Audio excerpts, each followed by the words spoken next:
If you are looking for a collection of short stories that are going to keep you entertained and at times be thought-provoking, then today's book just might be for you. Today I will be covering Let's Explore Diabetes with Owls by David Sedaris.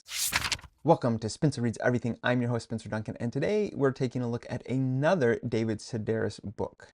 All of his books have essentially the same structure, except for the first book of his that I reviewed, and I think that this book is actually more representative of his usual type of writing. There's not nearly as much experimental writing in this, although there certainly is some of that, and even though there are definitely going to be some animals, they are not all going to be anthropomorphized like we had in Squirrel Seeks Chipmunk. I enjoyed this collection much more so. Like I said, it follows his common pattern where he tells stories from his life. I highly recommend, by the way, if you're going to read any of his books, that you try and find the audiobooks, because it is going to be him actually presenting the book. And I always think that much of the humor in his writing is the way he does it. And I think you're selling yourself short if you don't find an audiobook version of it. This book came out in 2013, so it's by no means his newest book, although he was very well established in his career by the time that it did come out.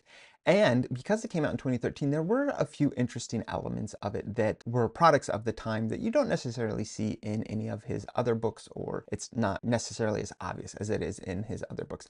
And that would be the questions of politics. Now, I think David Sedaris, for the most part, makes his politics pretty obvious, but in this case, he specifically has certain engagements with the election of President Obama and his interaction with the larger world as they interpret what the election of Obama would mean. He himself obviously taking it as a good sign and a good omen, but he finds himself navigating a world that has a difference of opinion. Also in this book, you're going to see him detail his relationship with his long-term boyfriend, Hugh. I don't think they are married, although he comments on it.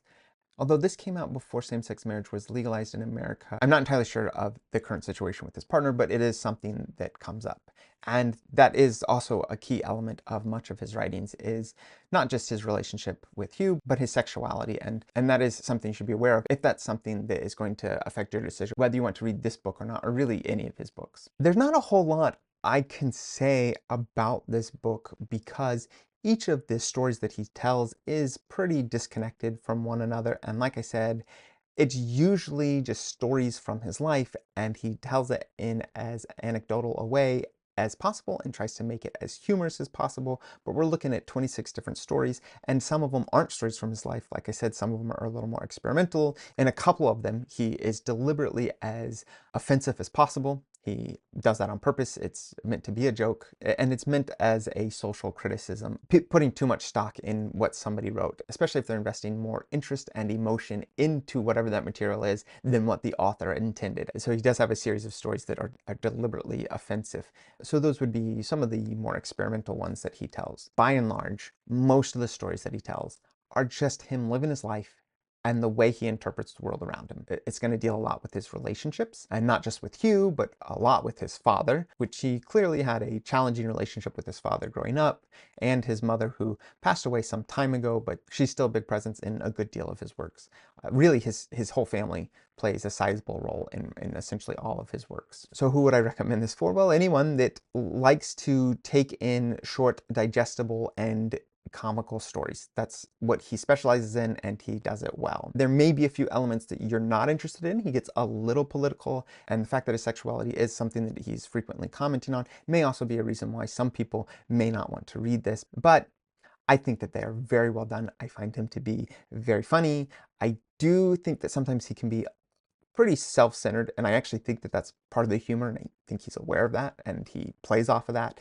And so that may also be something that is going to discourage someone from reading it.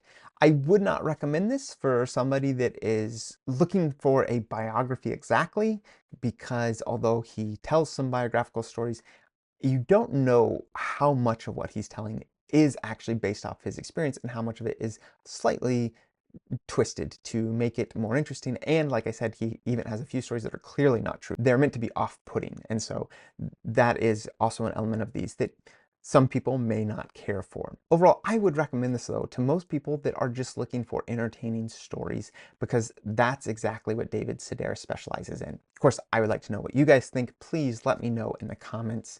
Don't forget to like, subscribe, turn on those notifications, and until next time, keep those pages turning.